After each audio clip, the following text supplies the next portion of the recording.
Hello students, कैसे हैं सारे बच्चे।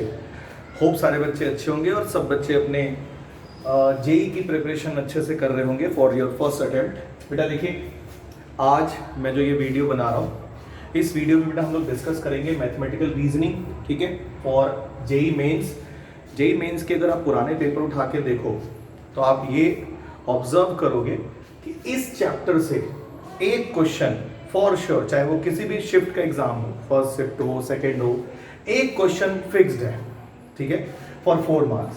तो बेटा इसको हम पूरा डिटेल में आज डिस्कस करने वाले हैं कि मैथमेटिकल रीजनिंग के क्वेश्चंस को कैसे करना है। कुछ एक दो छोटे छोटे ट्रिक्स भी सीखेंगे और जो मेन कंसेप्ट्स हैं उनको भी डिस्कस करेंगे, ठीक है। तो ये चैप्टर हमारा कोई बहुत बड़ा चैप्टर नहीं है। फॉर 4 मार्क्स आप एक सिंगल वीडियो में पूरा का पूरा एक गो में सारी चीजें देख सकते हो, ठीक है। तो बेटा सबसे पहला टॉपिक जो यहां पर हमें सीखना है that is called what is sentence and what is statement. तो सेंटेंस तो सिंपल, हम अगर देखें तो वर्ड्स को अगर हम मिक्स कर दें, कंबाइन कर दें कई सारे वर्ड्स को, तो सेंटेंस बन जाता है। हम बेटा यहाँ पर जो रीजनिंग देख रहे हैं, ध्यान रखना, मैथमेटिकल फॉर्म की रीजनिंग देख रहे हैं। यहाँ पर हमें बेसिकली इंग्लिश से कोई मतलब नहीं है, ठीक है। तो हमें जो देखना है, जो पैटर्न देखना है, वो मैथमेटिकल फॉर्म में देखना है, ना कि इंग्लिश के फॉर्म में, ठीक है, ध्यान रखना है। तो जो पहली चीज हमें सीखनी है वो है स्टेटमेंट। अब ये स्टेटमेंट क्या होता है? स्टेटमेंट आप इस तरीके से समझो कि कोई भी चीज अगर कोई कह रहा है, ठीक है, या कोई भी चीज अगर आपको लिखी हुई है मैथमेटिकल फॉर्म में, अगर आपको ध्यान हो तो प्रिंसिपल ऑफ मैथमेटिकल इंडक्शन हम लोग करते थे, तो वहां पे हम लोग स्टेटमेंट लिखते थे। याद अगर आए आपको, इस तरीके से हम PN के फॉर्म में स्टेटमेंट लिखते थे, याद आ रहा है? तो कोई भी स्टेटमेंट जो हम लिखेंगे यहाँ पे, वो सब लिखेंगे स्मॉल लेटर से। देखो जैसे P है, Q है, R है, S है, ऐसे कोई भी बेटा स्मॉल लेटर में लिख रहे हैं अगर कुछ भी, तो वो स्टेटमेंट कहा जाएगा। अब स्टेटमेंट होता क्या है? कोई भी ऐसा सेंटेंस जो या तो ट्रू हो या फॉल्स हो, मतलब ये ट्रू हो या फॉल्स हो, ऐसा कुछ स्टेटमेंट जिसको उसको हम बोलेंगे, ऐसा कोई सेंटेंस है तो उसको हम बोलेंगे स्टेटमेंट। मैथमेटिक्स के अंदर दो ही चीजों को स्टेटमेंट लिया जाता है। ऐसा नहीं कि कोई चीज ट्रू भी हो और फॉल्स भी हो, उसको हम लोग स्टेटमेंट की कैटेगरी में नहीं रखते। मतलब ईदर ट्रू हो या फॉल्स हो, दोनों ना हो। जैसे कि एग्जाम्पल देखो, जैसे मैं कह सकता हूं बेटा 3 इज एन ऑड नंबर, तो ये हमेशा ही ट्रू है, ठीक है, तो ये एक स्टेटमेंट कहलाएगा, ठीक है। ऐसे ही एक और एग्जांपल ले लेते हैं, 2 इज एन ऑड नंबर, ये फॉल्स है, ये भी एक स्टेटमेंट है। अब कोई एक ऐसा स्टेटमेंट जो ट्रू भी हो सकता है और फॉल्स भी हो सकता है, उसको हम स्टेटमेंट की कैटेगरी में नहीं रखते, ध्यान रखना। जैसे for example x is an odd number. अब देखो ये चीज x के ऊपर डिपेंड करेगा कि ये हमारा ट्रू है। अगर ये हमारा सपोज करो 2 हो जाता है तो फॉल्स स्टेटमेंट हो जाएगा, और अगर ये क्या बोलते हैं 3 हो जाता है तो ये स्टेटमेंट हो जाएगा। मतलब ये भी एक स्टेटमेंट है, लेकिन ये किस तरह का स्टेटमेंट है वो हम भी डिस्कस करेंगे कि ये किस तरह का स्टेटमेंट है, ठीक है। तो इस तरह का बेटा कोई स्टेटमेंट होता है तो उसको हम लोग जनरली बोलते हैं ओपन स्टेटमेंट। ओपन है मतलब कोई वेरिएबल यूज हो रहा है तो उसको हम ओपन स्टेटमेंट कहेंगे, मतलब ईदर ट्रू या फॉल्स। अभी कोई ऐसा एग्जांपल हो जो ट्रू भी हो सकता है और फॉल्स भी हो सकता है, तो उसको हम लोग क्या कहेंगे, या पता ही नहीं चल रहा है कि ट्रू और फॉल्स, ठीक है। इट इज रेनिंग टुडे, अभी नहीं पता, कंफर्म नहीं है कि ट्रू है या फॉल्स है। It is a statement, sentence but not a statement. तुमको बस इतना ध्यान रखना है कि कोई भी चीज पूरी तरह से ट्रू है तो स्टेटमेंट कही जाएगी, या पूरी तरह से फॉल्स है तो स्टेटमेंट कही जाएगी। अब अगर हम बात करें कि बेटा P की जो पॉसिबल वैल्यूज होंगी वो क्या क्या हो सकती हैं, तो देखो या तो ट्रू होगा या फॉल्स होगा, दो ही चीजें होंगी ना, या तो ट्रू होगा स्टेटमेंट या फिर क्या होगा, फॉल्स होगा। ये है स्टेटमेंट, ठीक है। अब एक जो चीज पढ़ते हैं जिसको बोलते हैं पैराडॉक्स। क्या पढ़ते हैं? पैराडॉक्स। अब पैराडॉक्स क्या होता है कि एक ऐसा सेंटेंस जो एक ही टाइम पर ट्रू भी हो और फॉल्स भी हो। जैसे मैं कोई ऐसी चीज बोल देता हूं कि I am very smart, suppose, ठीक है, तो ये स्टेटमेंट कुछ लोग कहेंगे हाँ सर बहुत स्मार्ट है, ठीक है, तो उनके लिए तो वो ट्रू स्टेटमेंट हो गया। और कुछ लोग कहेंगे नहीं ये तो स्मार्ट नहीं है, बिल्कुल बेकार दिख रहे हैं, तो स्मार्ट नहीं है बिल्कुल भी, तो उनके लिए फॉल्स स्टेटमेंट होगा। बट ये पैराडॉक्स है, एट अ टाइम कोई स्टेटमेंट अगर हम लिख रहे हैं और वो ट्रू भी है फॉल्स भी है तो उसको क्या कहेंगे, पैराडॉक्स। यहां तक बात समझ में आ रही है बेटा? स्टेटमेंट्स को हम स्मॉल लेटर से दिखाते हैं, ठीक है। स्टेटमेंट की जो पॉसिबल वैल्यूज हो सकती हैं वो ट्रू और फॉल्स हो सकती हैं, जिससे हम लोग आगे चल के ट्रुथ टेबल सीखेंगे। मेन इस पूरे चैप्टर के अंदर जो सीखना है दैट इज ट्रुथ टेबल। एक बार वो बनाने आ गया तो बाकी सारे काम हो जाएंगे। अब बेटा स्टेटमेंट कितने डिफरेंट टाइप के होंगे वो हमारा मेन काम रहेगा। तो पहला है यहां पे ओपन स्टेटमेंट।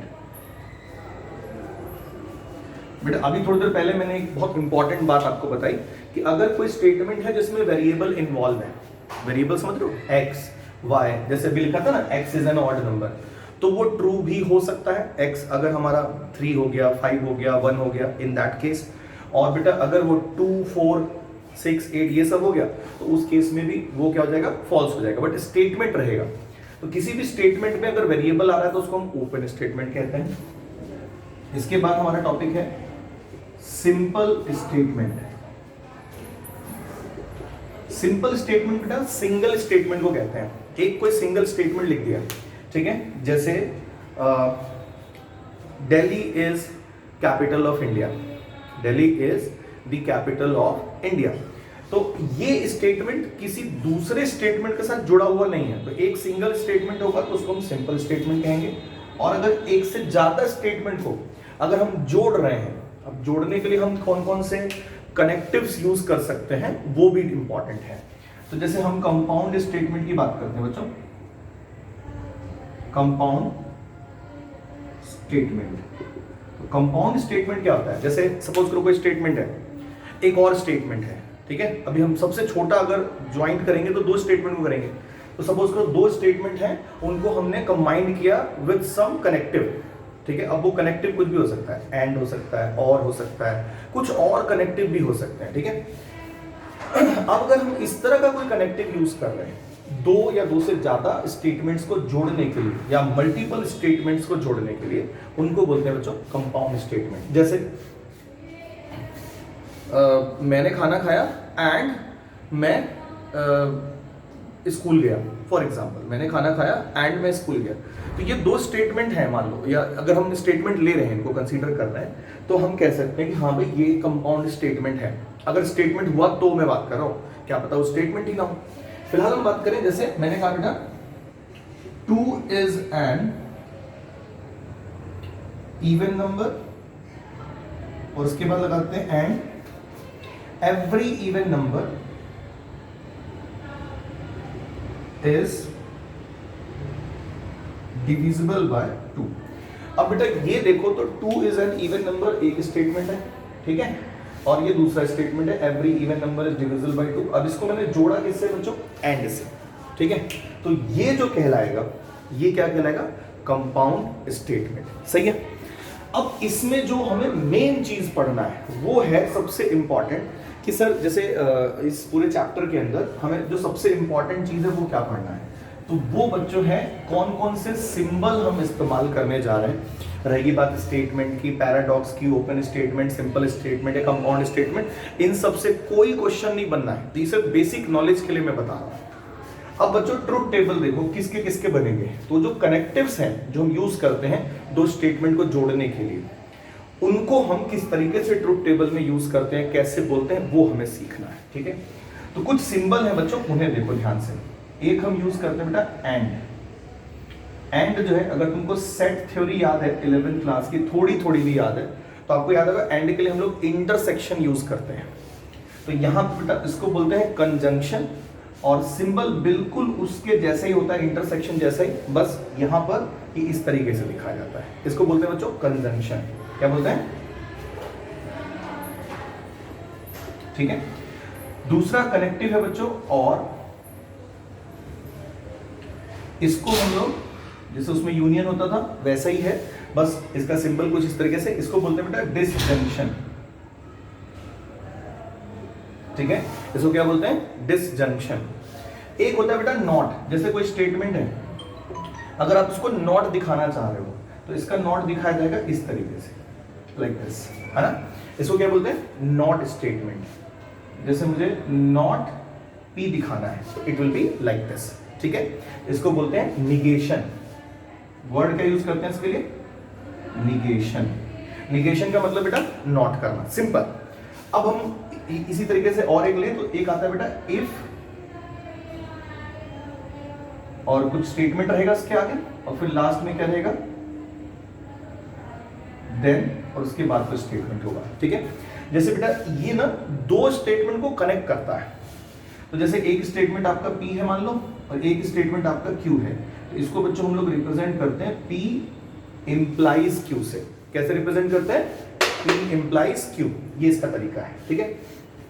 और एक और स्टेटमेंट है जो आपको याद रखना है, इफ एंड ओनली इफ, शायद थोड़ा बहुत याद होगा। ये डबल इंप्लाइज होता है, जैसे ये लिखा लाइक दिस। तो बेटा ये इतने डिफरेंट सिंबल्स आपको पहचानने हैं जो हम लोग यूज करेंगे किसके अंदर? बेटा मैथमेटिकल रीजनिंग के अंदर, ठीक है। वन बाय वन हम इनके ट्रुथ टेबल सीखते हैं। ट्रुथ टेबल सीखने के बाद फिर मैं आपको बताऊंगा कि किस तरीके से क्वेश्चंस हमारे जेईई में पूछे जाते हैं और उसको हमें किस तरीके से बनाना है। बस बहुत जरा सी माइन्यूट सी बातें आपको याद रखनी है जो मैं सिखाने वाला हूं। तो सबसे इंपॉर्टेंट बच्चों है ट्रुथ टेबल। अब मैं वन बाय वन बना रहा हूं, ठीक है। तो ज्यादातर बच्चे जो यहां पर जो भी होंगे उन्होंने फिजिक्स अच्छे से पढ़ा होगा, ठीक है। फिजिक्स में बेटा एक चीज होता था सीरीज कनेक्शन और पैरेलल कनेक्शन, शायद पढ़ा हो आपने, ठीक है। तो इसको ना एंड को तुम ऐसा समझना कि ये सीरीज कनेक्शन में होता है। ये कैसा कनेक्शन होता है? Series connection. और ये कैसा कनेक्शन होता है? पैरेलल। मतलब मैं सिर्फ याद करने के लिए बता रहा हूँ कि सीरीज कनेक्शन और पैरेलल कनेक्शन से याद कर सकते हैं। जैसे बेटा यहाँ पर P ले लेते हैं, यहाँ पे Q ले लेते हैं, तो ट्रूथ टेबल जब बनाएंगे तो इनकी पॉसिबल वैल्यू रखेंगे। तो true true, true false, false true, false false, ये पॉसिबल वैल्यूज हम रख सकते हैं। अब इसमें क्या है? इसकी जो एंड की वैल्यू है यानी P conjunction Q, P and Q, समझ में आ रहा है? तो एंड का मतलब जैसे बेटा दो स्विच आप सीरीज में लगा दो और एक बल्ब कनेक्ट कर दो। दो स्विच आपने सीरीज में लगा दिया, एक बल्ब कनेक्ट कर दिया। अब आप पहला स्विच ऑन कर दो, दूसरा स्विच भी ऑन कर दो, बताओ बल्ब ऑन होगा या ऑफ होगा? तो आपका जवाब होगा सर ऑन होगा, यानी ट्रू, ठीक है। अब दूसरे कंडीशन पे आओ, एक स्विच को तो आप ऑन रखो और दूसरे स्विच को क्या रखो? ऑफ। पहले को ऑन, दूसरे को ऑफ। बल्ब ग्लो करेगा? नहीं करेगा, क्योंकि सीरीज में है तो कनेक्शन टूट गया ना, बीच में से टूट गया कनेक्शन, यानी ये फॉल्स आता है। इसको ऐसे याद रखने में ज्यादा फायदा है।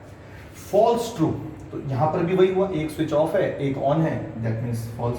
और दोनों ही स्विच ऑफ करे रहो तब भी क्या होगा तुम्हारा? बल्ब नहीं जलेगा, यानी ये फॉल्स आएगा। तो ये बेटा ट्रूथ टेबल किसका है? एंड का।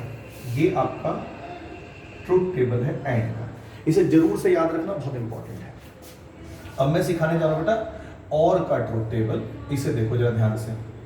तो ये P डिसजंक्शन Q, यहां पर भी वही चार हिसाब किताब बनेंगे हमारे। कौन से? True true, true false, false true and false false. बेटा इसमें आप पैरेलल कनेक्शन समझना। किसमें? इसमें क्या समझना है? Parallel connection. तो पैरेलल कनेक्शन को इस तरीके से समझो, पैरेलल कनेक्शन को, कि भाई दो स्विच है, दोनों से पैरेलल जोड़ा गया है एक बल्ब को। मतलब आप पहला वाला स्विच ऑन कर दो, दूसरा ऑफ रखो, कोई दिक्कत नहीं, बल्ब जलेगा। आप दूसरा वाला स्विच ऑन कर दो, पहला वाला ऑफ कर दो, तब भी बल्ब जलेगा। दोनों ऑन कर दो, तब भी बल्ब जलेगा। यानी एक ही केस में बल्ब आपका ग्लो नहीं करेगा, and that case is what? जब दोनों के दोनों आप स्विच क्या कर दो? ऑफ कर देते हैं, ठीक है। तो अब बेटा यहां पे बताओ क्या आएगा? ट्रू। एक भी ऑन है तो ऑन, एक भी ऑन है तो ऑन, और यहां पे क्या हो जाएगा? ऑफ। ऑफ मतलब फॉल्स, ऑन मतलब ट्रू। तो और का ट्रूथ टेबल भी आपको मेरे हिसाब से अच्छे से समझ में आ गया होगा। प्लीज इसको भी अच्छे से बना लेना है, ठीक है।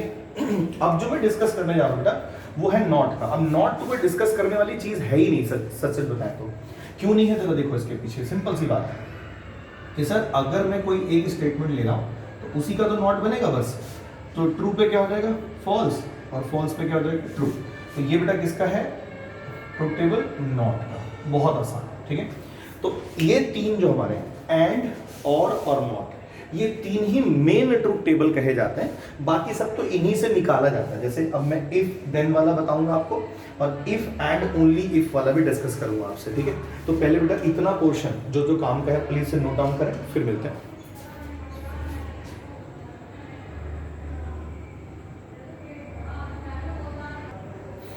ओके चलिए देखिए, अब यहां तक बात समझ में आ गई थी कि एंड का ट्रुथ टेबल कैसे बनाना है, और का ट्रुथ टेबल कैसे बनाना है, नॉट का कैसे बनाना है।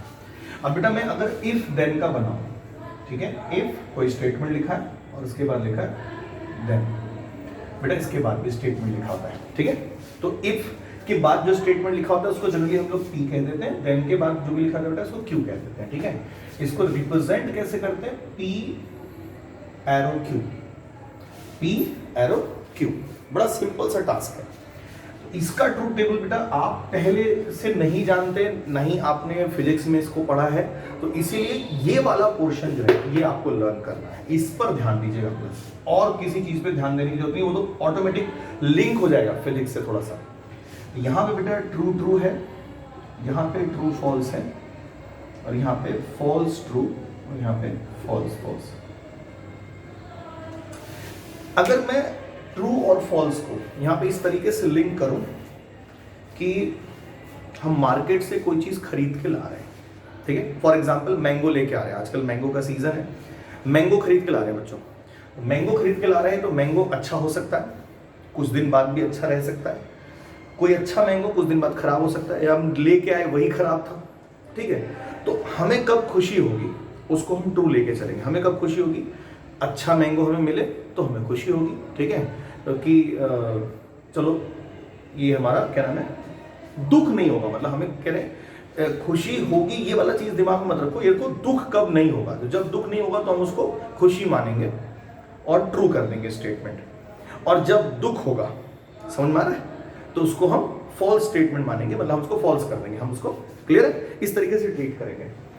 अब बेटा मार्केट से हम एक अच्छा आम लेके आए और वो अच्छा है अभी भी खाने के टाइम पे, तो अब इसको समझो ध्यान से, तो ये हमें खुशी हुई कि चलो ठीक है अच्छा आम खा रहे, कोई दिक्कत नहीं है। मार्केट से बेटा हम एक अच्छा आम लेके आए और वो खराब हो गया, ये सबसे ज्यादा टेंशन की बात है। मार्केट से लाए अच्छा थे और घर पे रखने के बाद खराब हो गया, तो ये थोड़ा टेंशन देगा हमें, तो हमें यहां पर बेटा फॉल्स करना है। और बच्चों इसके लिए ना आप याद रखना कि ट्रू फॉल्स का जो रिजल्ट आता है वही फॉल्स आता है, एक्सेप्ट दिस कोई रिजल्ट फॉल्स नहीं आता। ये बहुत बेहतरीन चीज याद रखनी है कि ट्रू इंप्लाइज फॉल्स, ही फॉल्स होता है और कोई नहीं होता। बस ये एक चीज अगर याद रख गए, आप बिलीव करो मैथमेटिकल रीजनिंग यहीं पर खत्म हो गया, अगर ये वाली बात याद रखें। तो याद करने का मैं तरीका बता रहा हूं, ठीक है।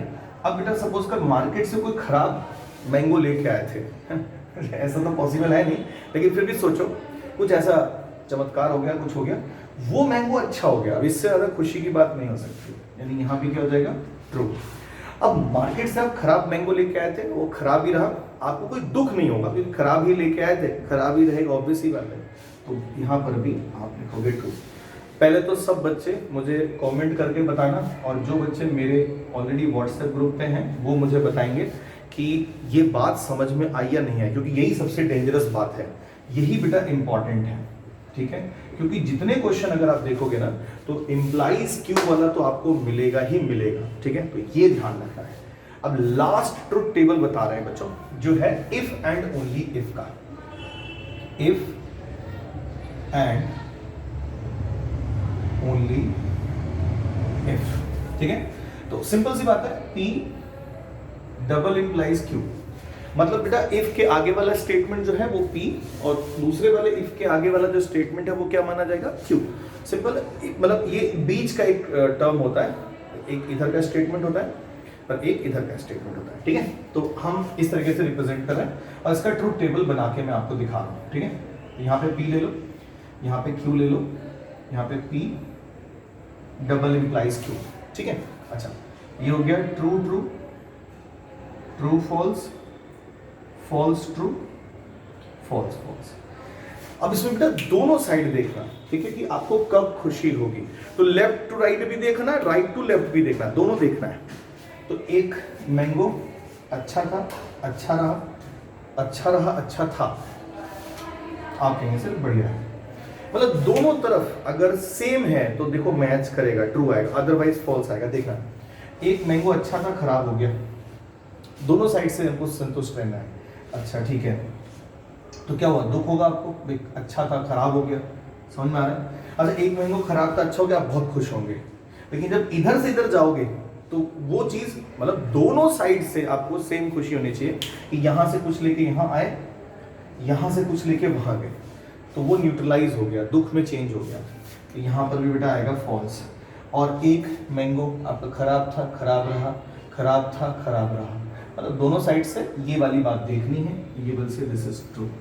बेटा अब सब बच्चे मुझे कमेंट करके बताएंगे, ये दो बातें यहाँ पर सबसे इंपॉर्टेंट है, अगर ये याद हो गई तो बेस्ट, सारी बात ही खत्म, फिर हमें ज़्यादा डिस्कशन नहीं करना है। और अगर ये याद नहीं हुआ, ठीक है, तो एक दो बार और चीज़ें डिस्कस करेंगे, ठीक है। तो फटाफट इन दोनों चीज़ों को नोट डाउन करो, ठीक है, फिर आगे की बात करते हैं।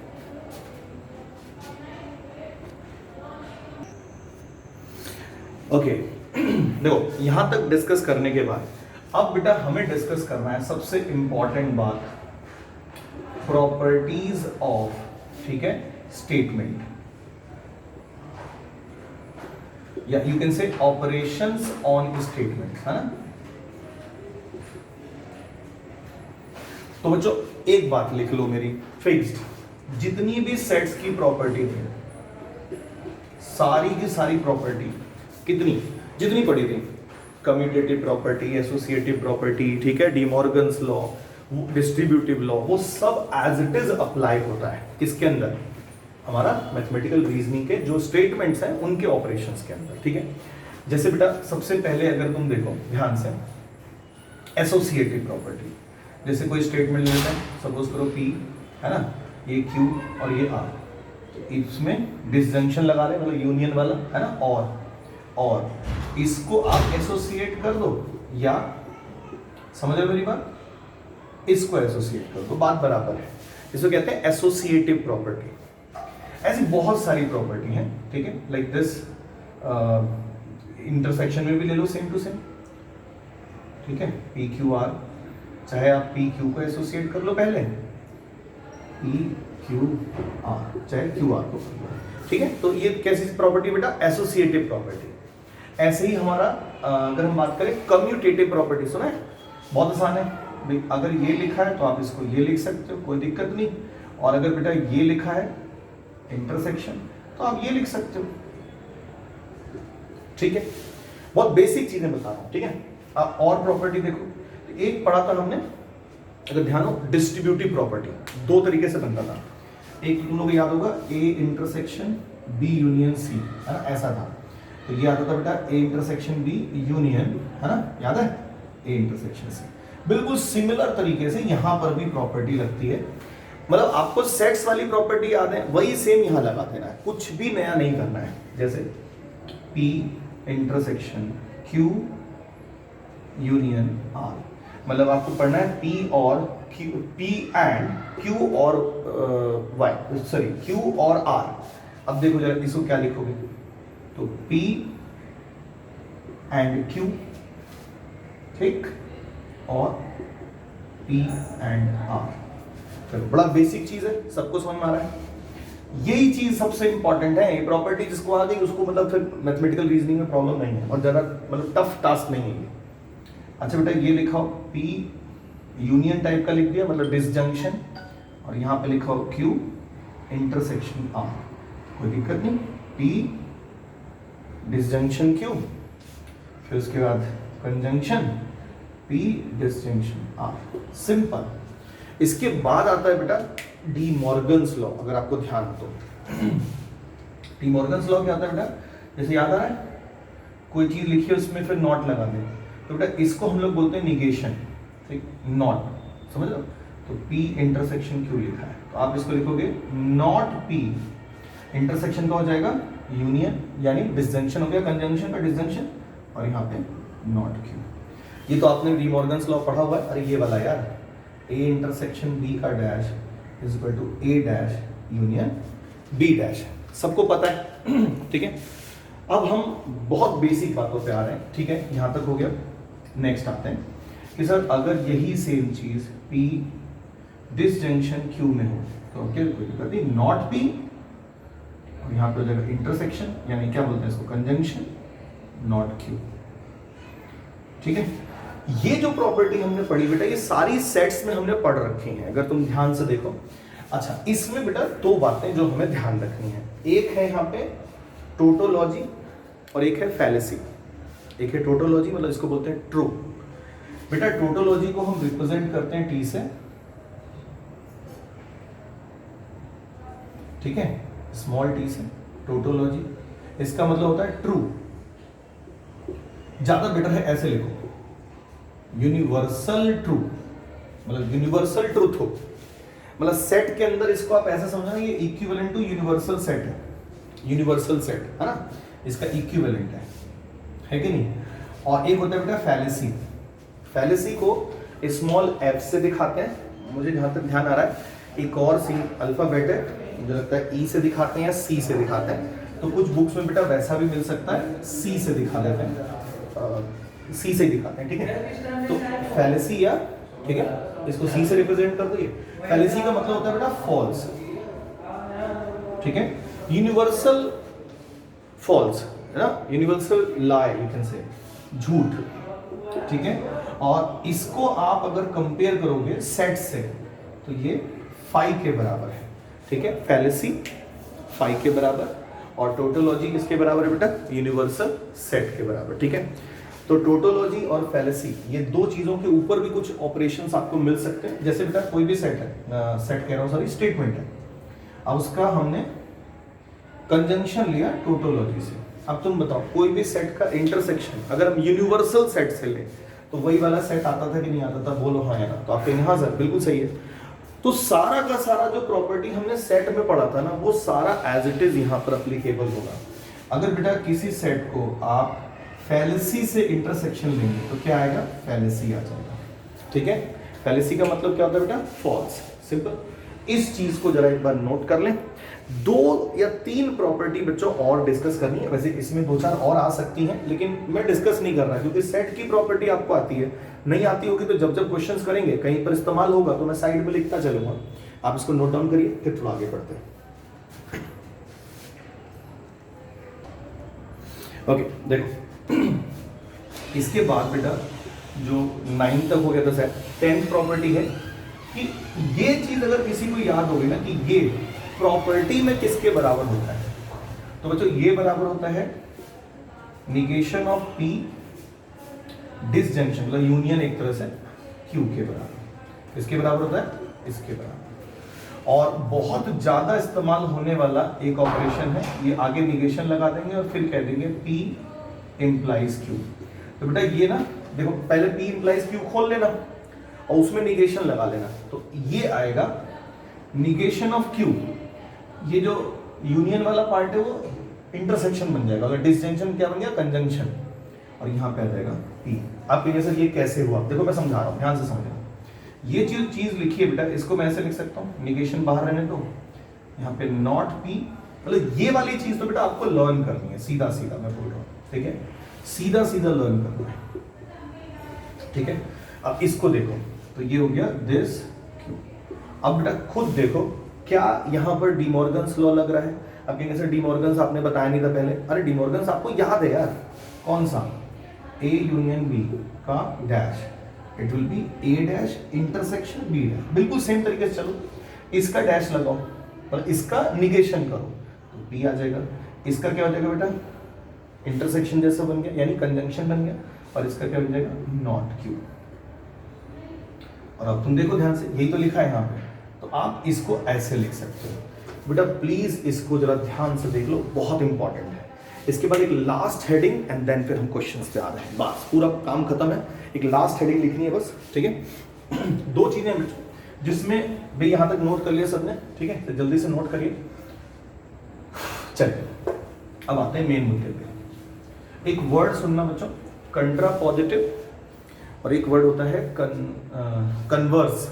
कंट्रा पॉजिटिव अलग चीज है, कन्वर्स अलग है, ध्यान रखना, ये बहुत इंपॉर्टेंट बात होगी। Contrapositive and converse. Contrapositive क्या है और कन्वर्स क्या है इसको देखो। ये कंट्रा पॉजिटिव वाला जो क्वेश्चन है ना, ये बहुत कंफ्यूजिंग होता है फॉर दोज स्टूडेंट्स जो ना मैथमेटिक्स को इंग्लिश से कंफ्यूज करते हैं। जरा सुनना ध्यान से। कंट्रा पॉजिटिव को आप ऐसे समझो, जैसे ये लिखा है बेटा, तो कंट्रा पॉजिटिव इसका निकालते हैं ना, P इंप्लाइज Q का, यानी एक इफ देन वाला स्टेटमेंट है इफ देन वाला स्टेटमेंट है, उसमें कंट्रा पॉजिटिव करने वाला है। मतलब इसका मुझे क्या निकालना है बच्चों, सपोज कंट्रा पॉजिटिव। तो कंट्रा पॉजिटिव क्या हुआ कि बाद वाले का नॉट इंप्लाइज पहले वाले का नॉट। बड़ा सिंपल सा स्टेटमेंट हिसाब बना दिया कि इसका कंट्रा पॉजिटिव ये होता है। ठीक है, जैसे मैं आपको एक छोटा सा एग्जांपल दे रहा हूं बच्चों। If you will study then, if you study लिख देता हूं, ठीक है, if you study then you will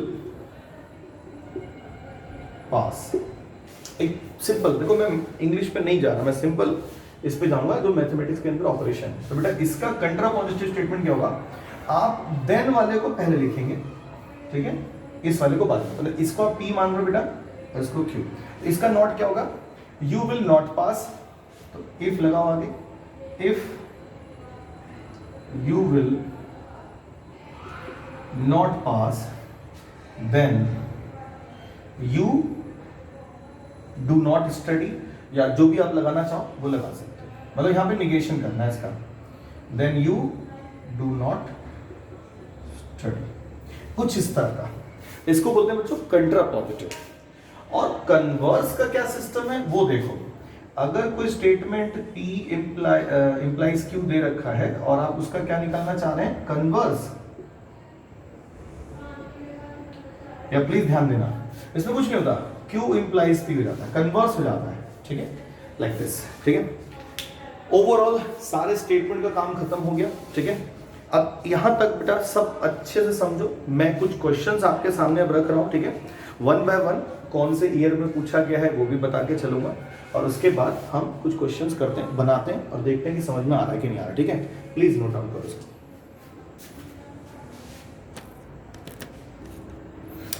चलो बच्चों देखो ध्यान से, ये क्वेश्चन है कंट्रा पॉजिटिव से रिलेटेड।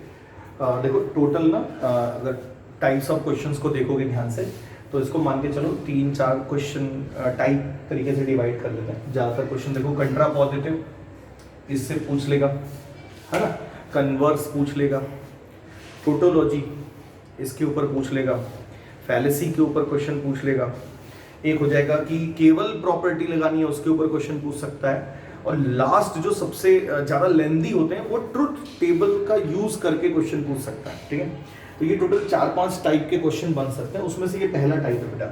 ठीक है, देखो ये 2021 में इवनिंग शिफ्ट में पूछा गया क्वेश्चन है, जरा देखो ध्यान से। इस स्टेटमेंट का कंट्रा पॉजिटिव बताना है। यहां से स्टेटमेंट स्टार्ट है, इफ यू विल वर्क, यानी ये आपका क्या हो गया, P। देन होना चाहिए था यहाँ पे, लेकिन नहीं लिखा है, मैं लिख दे रहा हूँ अपने पास से, या नॉट लिखो, चलो कोई बात नहीं। यू विल अर्न मनी, ये क्यों है इसका बेटा, अगर साफ साफ देखो तो ये है ना, ये लिखा हुआ इफ देन। इसका कंट्रा पॉजिटिव बनाओगे अगर आप देखो तो ये बनेगा not Q implies not P, यानी जो बाद वाला स्टेटमेंट है यू विल अर्न मनी, इसका होगा you will not earn money, ऐसा कुछ है ना, और इफ लगा रहेगा, तो if you will not earn money, चलो ये सही हो सकता है। अगले वाले का भी not, you will not work, you will not work, लो ये तो अच्छी बात हो गई, पहला ही स्टेटमेंट हमारा सही आ गया। If you will earn money, भाई यहाँ पे यू विल अर्न मनी तो नॉट होना चाहिए था ना, तो ये वाला गलत हो गया। यू विल अर्न मनी, ये वाला भी गलत। टू अर्न मनी, इतना तो लैंग्वेज ही चेंज कर दी, वो पॉसिबल नहीं है। यानी बेटा आपको समझ में आ गया होगा कंट्रा पॉजिटिव किस तरीके से खींचा जाता है। ठीक है, जल्दी से इसको बनाओ फटाफट। चलिए बच्चे, बेटा दूसरे क्वेश्चन पे ध्यान दो। एक तो हमने सीख लिया कंट्रा पॉजिटिव टाइप का, एक देखते हैं बेटा निगेशन का टाइप का जो क्वेश्चन पूछता है। ठीक है, ये बोला कि इस स्टेटमेंट का निगेशन बताना है। मेरी बात ध्यान से सुनना, कभी भी जब आप आंसर देखो ना, आंसर में ट्रू फॉल्स ना लिखा हो, आंसर में ट्रू फॉल्स ना लिखा हो, तो आप कभी भी ट्रूथ टेबल का इस्तेमाल मत करना। फिर उसमें अगर आंसर में ट्रू फॉल्स लिखा है तो ट्रूथ टेबल का इस्तेमाल करना, और अगर आंसर में बेटा स्टेटमेंट के फॉर्म में ही डेटा लिखा है तो बस एक बात ध्यान रखना, हमें यूज करनी है प्रॉपर्टी। क्या यूज करनी है बच्चों? प्रॉपर्टी। ठीक है, अब एक स्टेटमेंट है, इसका निगेशन करना है, तो इसको फिलहाल मैं ऐसे मान लूं बेटा कि ये जो लिखा है, ये जो लिखा है इसको ऐसे मान लूं कि कैपिटल ए है ये हमारा, है ना, और ये हमारा एक तरह से जो लगा है इसको मान लेता हूं बी। बोलो भाई, सिंपल। इसका निगेशन करने को कह रहा है, इसका निगेशन यही कर लेते हैं, निगेशन ए है कि नहीं, और इसका हो जाएगा डिसजंक्शन निगेशन बी। अब बेटा यहां पे डेटा रखो उठा के, तो निगेशन ऑफ निगेशन पी, ये कितना हो जाएगा पी, डिसजंक्शन इसका निगेशन, तो यही लगे हाथ कर दो, है ना, निगेशन अंदर रहेगा, तो negation P disjunction negation Q, sorry disjunction बोलो कंजंक्शन, है ना। तुम और एंड बोलो तो ज्यादा अच्छा है, फिर थोड़ा कंफ्यूजन कम होगी। बेटा यहाँ पे यूनियन टाइप का है, इंटरसेक्शन टाइप का है, मतलब क्या लगेगा, डिस्ट्रीब्यूटिव लॉ लगा दो। देखो P दिस नॉट P है कि नहीं, फिर intersection P union not Q।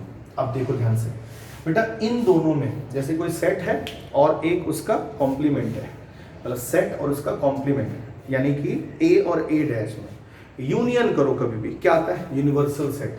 तो यूनिवर्सल सेट का मतलब क्या है यहाँ पे, टोटोलॉजी। सही है। अब टोटोलॉजी और इसका जो भी अभी फिलहाल पता नहीं क्या है, इसका बेटा हमें क्या लेना है, कॉमन। टोटोलॉजी होता है यूनिवर्सल सेट, यूनिवर्सल सेट और किसी और सेट का अगर कभी भी आप कॉमन लोगे, जैसे बेटा यूनिवर्सल सेट और ए में क्या कॉमन है, तो ए रहेगा, इसलिए ये पूरा का पूरा एज इट इज कॉमन आ जाएगा। ठीक है, और अब आप देखो कि इन चारों में से कौन सा आंसर आपको दे रहा है, तो P यूनियन नॉट Q, तो P यूनियन नॉट Q, यानी पहला वाला ऑप्शन ही आपका सही है। प्लीज बेटा इसको नोट डाउन करिए फटाफट, अगले क्वेश्चन पे आते हैं, जल्दी करिए इसको।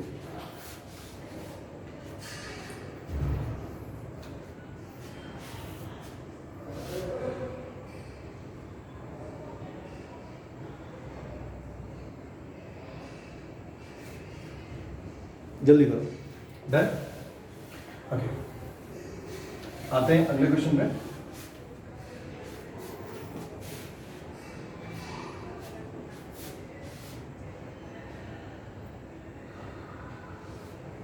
ओके बेटा एक क्वेश्चन दिया हुआ है,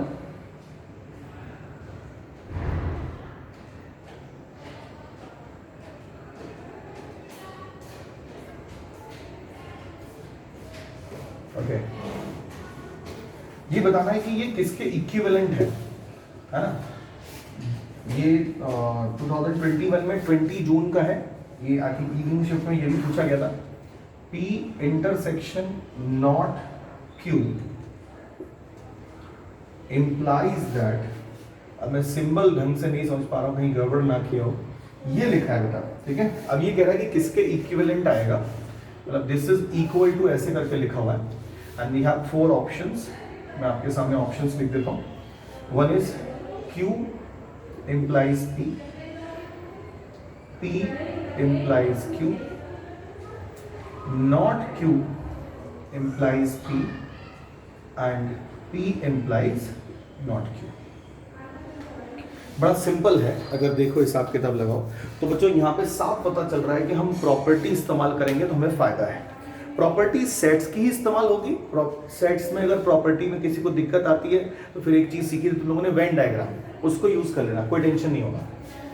इसकी बेटा वैल्यू अगर आप ध्यान से सोचो तो इसकी वैल्यू आती थी पहले वाले का नॉट, पहले वाले का निगेशन, और के साथ दूसरा वाला, ये देखो कुछ इस तरीके से। ठीक है, अब पहले वाले का निगेशन कर देते हैं, उसके बाद जो होगा देखा जाएगा क्या आता है। ठीक है, मतलब इस तरीके से।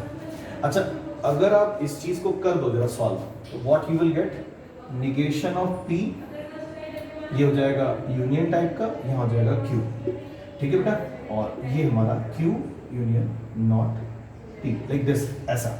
यहाँ तक क्लियर?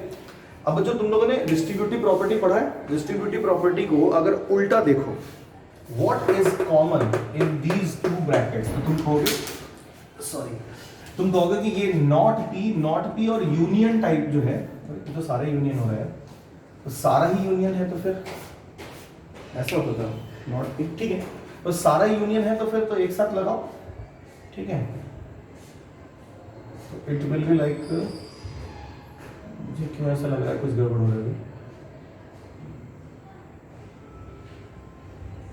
ठीक है,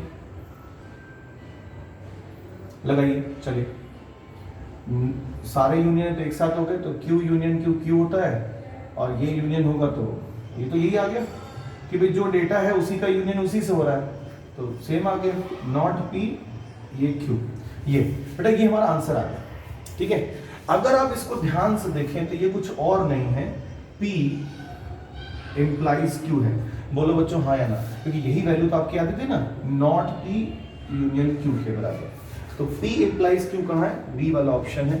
मेरे हिसाब से बेटा समझ में आ रहा होगा कि किस तरीके से प्रॉपर्टी को यूज करना है, ठीक है। अब मैं बेटा अपने वीडियो के अंदर, ठीक है, इस PDF को भी डाल देता हूँ, जो PDF मैं आपको सेंड करना चाह रहा हूँ, ठीक है। अगर किसी को PDF नहीं मिलेगा तो वो मेरे से डायरेक्ट कमेंट में पूछ सकता है कि sir where is the PDF, मैं बेटा उसको अलग से PDF प्रोवाइड कर दूंगा उसके नंबर पे, ठीक है। और दूसरी बात, जो बच्चे ऑलरेडी व्हाट्सएप ग्रुप में जुड़े हुए हैं, ठीक है, वो उनको PDF मैंने ऑलरेडी भेज रखी है। आपको क्वेश्चंस बनाने हैं बच्चों, और कोई क्वेश्चन अगर नहीं आता है तो आप मेरे से डिस्कस करेंगे, ठीक है। मोस्ट प्रोबेबली आज के टाइम के अंदर ही, मतलब आज ही इस पूरे चैप्टर को आप कंप्लीट कर लीजिए। इन केस कोई प्रॉब्लम आती है तो अब हम लोग डायरेक्ट 1-to-1 इंटरेक्शन भी कर सकते हैं, क्योंकि अब आप टॉपिक समझ चुके हो, ठीक है बच्चों। Thank you so much. और नेक्स्ट वीडियो जो मैं बनाने वाला हूँ बेटा इस पे, वो है हमारी जेई सीरीज में मैं वीडियो बना रहा हूँ। तो पहली वीडियो बेटा मैथमेटिकल रीजनिंग की बनाई है, ताकि आपके 4 मार्क्स बिल्कुल श्योर हो जाए। नेक्स्ट वीडियो बेटा जो मैं बना रहा हूँ that is on complex number, ठीक है। 11th का टॉपिक है, बहुत इंपॉर्टेंट है, एक क्वेश्चन पक्का है उससे आना। और उसके बाद जो वीडियो बनेगी that is from limits and continuity, मतलब एक टॉपिक मैं 11th का ले रहा हूँ और उसी में एक टॉपिक किसका हो जाएगा 12th का, तो कंबाइंड डिस्कस करेंगे, तो बहुत मजा आने वाला है, साथ साथ डिस्कस करते रहेंगे। तो मुझे लगता है बहुत सारे बच्चों के एग्जाम 26 से स्टार्ट हो रहे हैं, 26, 27, 28 ये डेट्स आगे होंगे सबके पास। अगर नहीं भी आए हैं तो कोई परेशान होने की बात नहीं है, ये जो पहला अटेम्प्ट है हमारा इसी टेंटेटिव डेट्स के अंदर हो जाएगा आपका, ठीक है। तो बच्चों अच्छे से तैयारी करो और घबराने की जरूरत नहीं है। जो बच्चे ये सोच रहे हैं कि हम ड्रॉप करें और उसके बाद करें, बेटा अगर आप ड्रॉप करना चाहते हो तो मेरा एडवाइस सिर्फ और सिर्फ आपको यही है, ठीक है, कि आप पहला अटेम्प्ट भी दो, दूसरा अटेम्प्ट भी दो, ठीक है, और पूरी तैयारी के साथ दो। अगर आप ड्रॉप ही करना चाह रहे हो तो ऑब्वियसली बात है आप तैयारी ही करोगे आगे, तो अभी तैयारी कर लोगे तो आपके लिए एडवांटेज है। आप ये सोचो कि मैं 2 महीने कुछ ना करूं और उसके बाद जब सारी चीज़ें हो जाएंगी देन मैं तैयारी स्टार्ट करूंगा। तो मेरा पर्सनल एक्सपीरियंस यही कहता है कि अगर मैंने 50 बच्चों को देखा ड्रॉप करके तैयारी करते हुए, तो उसमें बेटा सक्सेस रेशियो इज लाइक 1%, ठीक है। 50 में से मैंने केवल 1 बच्चे 2 बच्चे को देखा है, हार्डली 1%, तो बहुत कम कह दिया, 2% मान लो, तो 1 या 2 बच्चे हार्डली है ना, ऐसे मिले हैं मुझे जो क्या नाम है उन्होंने अच्छी रैंक निकाली है, अच्छे कॉलेज में एडमिशन लिया है। बहुत कम बच्चे ऐसे रहे हैं जो ड्रॉप करके अच्छा रैंक ला पाते हैं। एक्चुअली कहता है अपने आप को जज नहीं कर पाते हो, ठीक है। आप अभी बहुत बेस्ट कंडीशन में हो पढ़ने के। इसके बाद सेकंड अटेम्प्ट में आपको कम से कम 1 महीना मिलने वाला है, कुछ नहीं करना है बच्चों, केवल लग के पढ़ाई करनी है, ठीक है। तो मैंने जो तरीका निकाला है, मैंने जो सोचा है, मैं आपको डेली एक वीडियो प्रोवाइड करूंगा, उसको आपको देखना है। फास्ट फॉरवर्ड करके देखना चाहते हो, फास्ट फॉरवर्ड करके देख लो, चीज़ें समझो, और उसके बाद मैं आपको PDF सेंड करूंगा, आप PDF सॉल्व करिए। कोई प्रॉब्लम आती है तो आप मेरे से डायरेक्ट कॉन्टैक्ट कर सकते हैं, ठीक है। ओके बच्चों, थैंक यू सो मच, मिलते हैं अगले वीडियो में।